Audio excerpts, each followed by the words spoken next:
Today, I'd like to talk about the idea of faith in a time of challenge. Our times are very much times of challenge, times of conflict. We reflect on a pandemic that we've been living through, radical changes in terms of things that are being asked of us for society. We face the challenge of racial injustice. We face the challenge of social inequities. We face the challenge of climate concerns. We face the challenge of so many different areas coming at us at once. And people sometimes can feel overwhelmed by that. And so our faith uh, helps us to look at these challenges and ask, well, what can we do? How can we understand them? How can we move forward with them? One of the things that we've been looking at lately and discussing as a society is the concept of white supremacy and how this concept has been kind of embedded in our American way of thinking for so long. We thought of ourselves as kind of a superior race. In other races, we neglected or we put in a secondary position, such as those of African American heritage, the Native Americans. We kind of came across it as being superior, and that is now being challenged. And when that worldview is challenged, it's upsetting naturally to many people. It's a very understandable experience that people are having because they were used to a certain way of thinking, a certain way of acting, a certain way of society being structured. And now that is being challenged, and we're looking at it. The importance that really kind of helps us and in terms of dealing with these types of challenges, these important challenges that we face, are first of all self-knowledge, knowledge of who we are, knowledge of ourselves as people. When there is that self-knowledge, this can lead to the possibility for genuine change. When we know truly who we are, then change doesn't seem like a threat to us, does it? Change seems like something we can discuss, enter into, because we're sort of secure in our own identity. And when that genuine change can happen, we can be disposed to God's loving action. We can ask ourselves, how is God working in our life? What does God want us to do? What is the loving thing to do in our situation? We know ourselves, we're open to change, and we're open to seeing where God's love is in our life.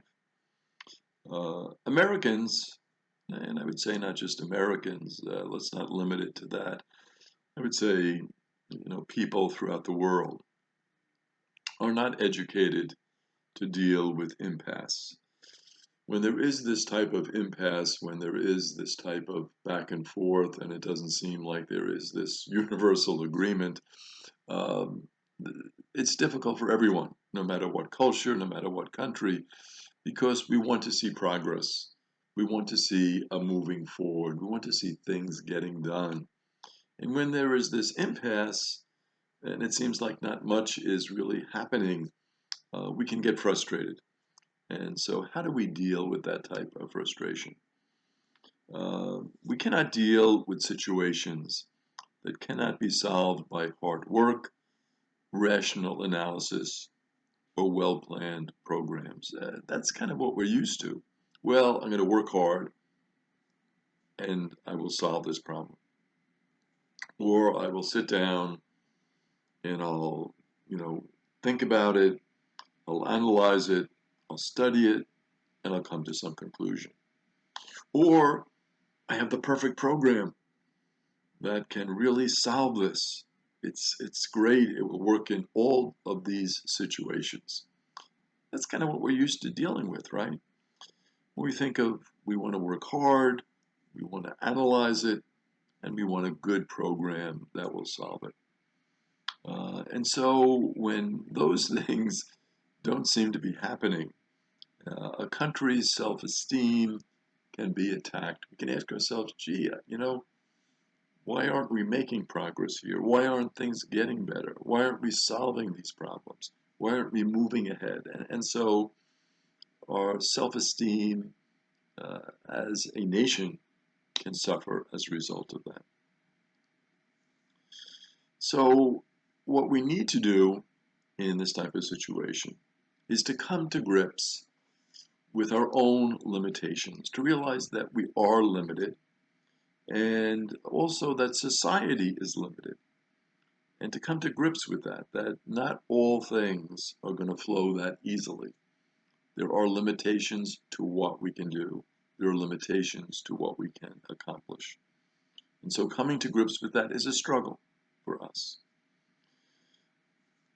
A way to handle that struggle that we all face is to surrender those limitations to contemplative prayer, to realize that we have these limitations and to bring them to prayer. And that can lead to a creative revisioning of our world. Because we enter into the prayer, we can get a new idea, a new way forward.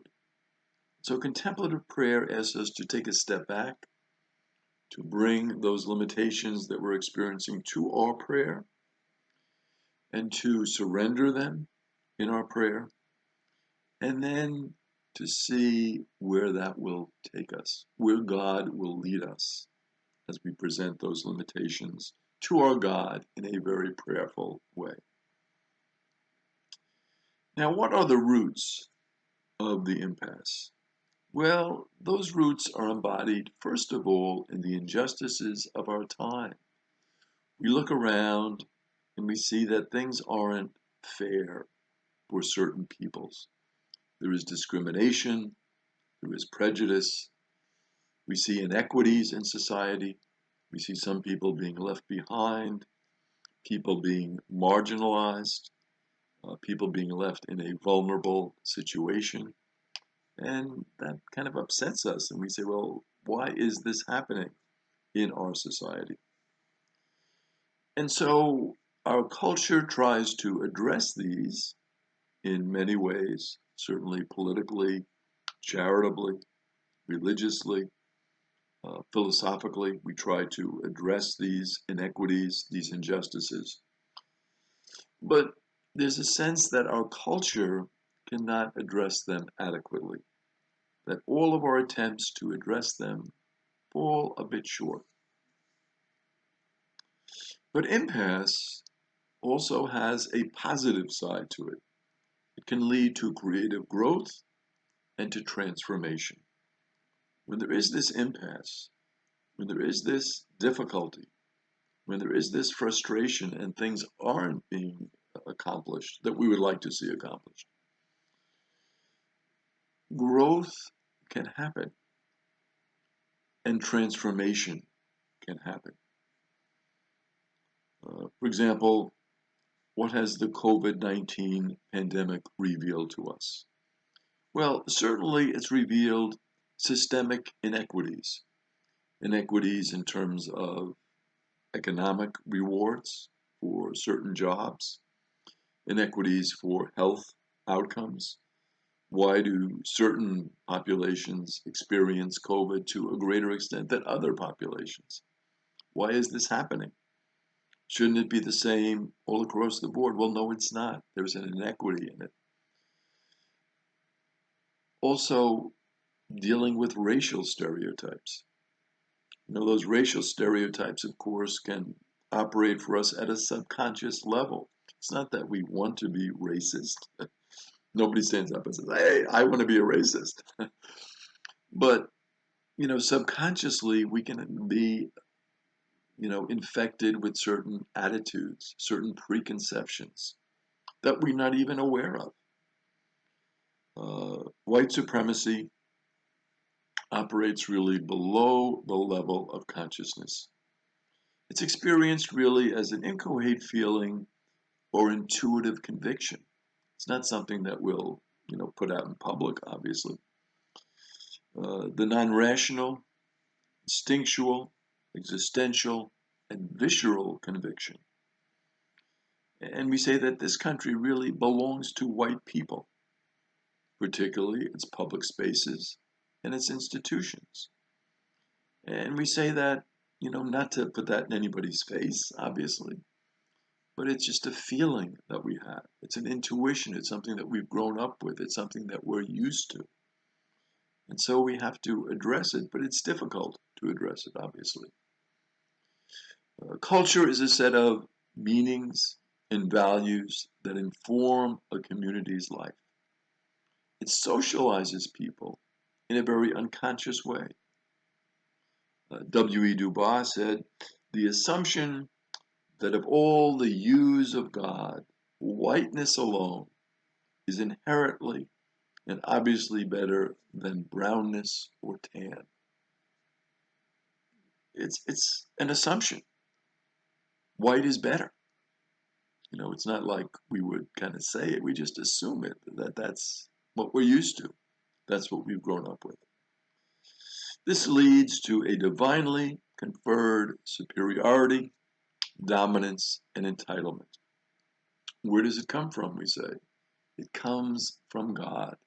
It's something given to us by the Almighty. Now, what are the consequences of that? In our next part, we'll kind of take a look at some of the consequences that can happen as a result of that unconscious feeling.